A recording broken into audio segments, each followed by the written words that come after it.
Good evening, sir, ma'am. Ay Cadet Second Lieutenant Gumayagay, 4th class. Ang talent ko po ay mag-acting.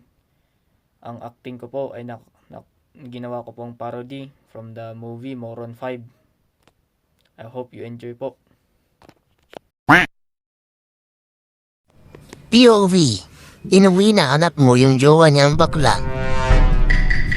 Anak, bobo ka. Tanggap ko yun. Pero kailan ka pa nag-drugs? Ibang trip to. Bad trip. Pero itay, Itay! Tumigil ka dyan. Baka gusto mong bigusan kita. Kabatsi mo ko sa high school, Itay? Wait lang, be. Ang tanong, graduate ka ba nung high school?